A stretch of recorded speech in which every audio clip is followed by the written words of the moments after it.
All right, guys, today in the shop, we have a 2021, this is the Lexus 250 UH, and I'm gonna do an oil change on it. That will be a separate video. This one, I'm just gonna show you how to reset that oil maintenance light. So you wanna get into the car. So you wanna put your foot on the brake, and we wanna push the power button to start the car. That's gonna light everything up.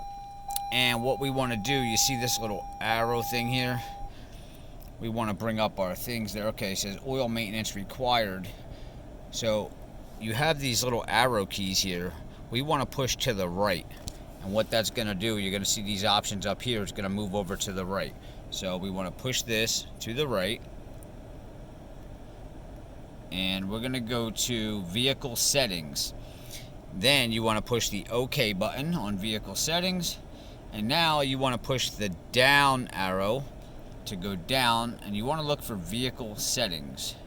No, I'm sorry, there you go, oil maintenance.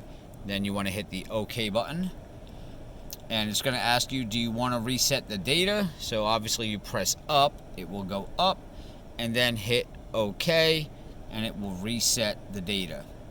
And that's it. Hopefully this helps you out, and if you could take a second before you leave, is just hit subscribe below, give me a thumbs up. I'll see you next time.